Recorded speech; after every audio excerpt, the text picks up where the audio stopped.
In today's episode, let's understand how to stay connected to your car using the OE-fitted Suzuki Connect app. All you need to do is simply download the app from the Android Play Store or the Apple App Store. The app is supported on Android 7 version and above and on iOS 12 version and above. So once your app download is complete, sign up if you're a first-time user.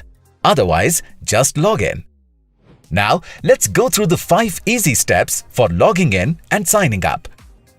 Once you see the blue arrow at the bottom of the welcome screen, click and initiate sign up. Now, enter your name, email ID and contact number. Remember to use the same mobile number as provided at the time of registration. In case you have to change the number, you have to pay a visit to the dealership. Click on the Generate OTP button. Enter the OTP received on the given number and validation is done. Now, let's understand how to create your account. After you have entered the OTP, you'll see a Set Password screen. Set up a secure password and click on the Done button to proceed.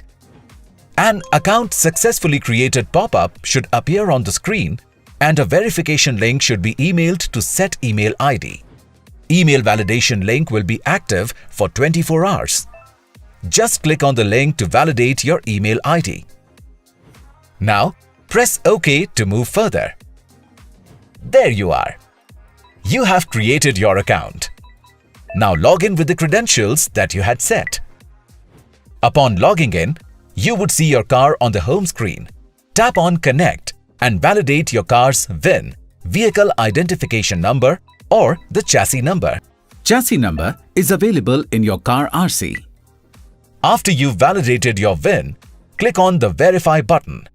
You will have to set a 4-digit MPIN now. Do that and click on Done. This will take you to the user dashboard. Welcome!